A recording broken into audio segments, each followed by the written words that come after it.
Όταν οι πόλεις ευτυχούν, θυμούνται τους θεούς τις προσευχές τους.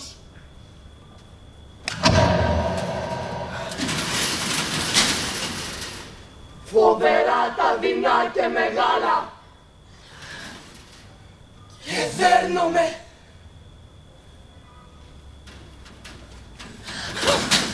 Στρατό, συνοφείτε πολύς! Αδειάζει το στρατόπεδο! Τον υπέον το πλήθος πλημμυρίζει τους δρόμους. Το σύννεφο της σκόνης που φάνηκε στον ουρανό σκοτίνιασε τον κάμπο μας και μαρτυρεί πιστικά με γλώσσα μουγγί την πεντακάθαρη αλήθεια.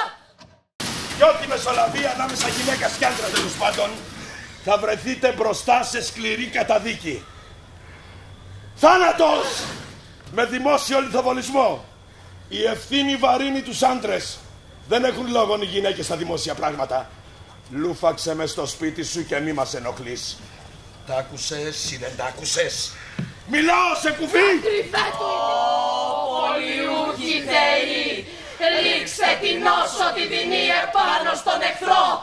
Αυτήν που παραλύει τα χέρια και πέφτουνε τα όπλα κατά γης!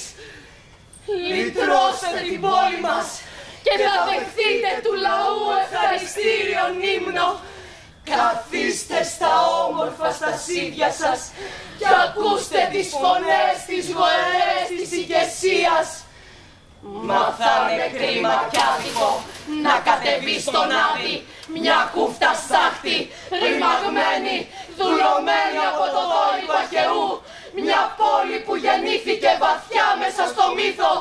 Θα αντέξουν οι θεοί να δουν τέτοια ντροπή, μιες και γριές αλίμονο θα σέρνονται τα μαλλιά σαν άλογα, θα μοιάζει πόλη θα δωά και μες στο καλασμό θα σμίγουνε φωνές λαού και μυρολόγια.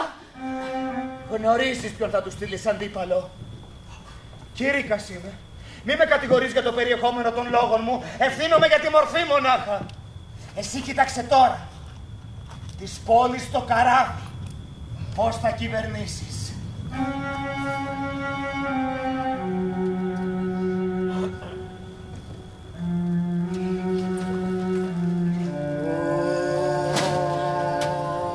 Του ειδήποδος γενιά. Γενιά δεινών δακρύων.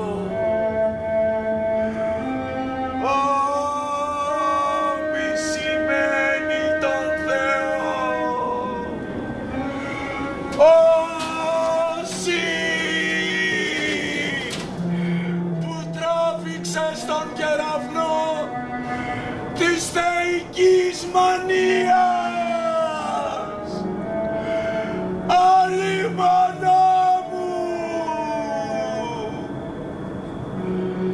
Τώρα τελεσφορούν οι πατρικές κατάρες.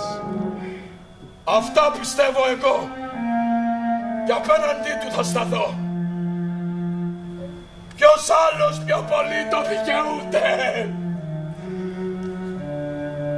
Άρχον απέναντι στον άρχοντα. Εχθρός στον εχθρό. Και αδερφός στον αδερφό. Αντίκρι.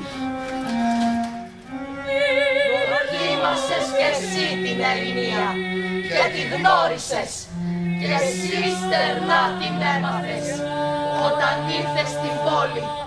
Αντίκριστο κοντάρι του, γενιά πικρή, πικρά σου τα πάθη, αβάσταχτος ο πόνος μου, αφόρητες οι συμφορές στο σπίτι, στη χώρα, σε μένα πριν απ' όλα, σε μένα για παντοτινά. Άναξε Θεοκλή και στρατηγέ των στεναγμών, και εσύ πολέμαρχε των πολυπονεμένων,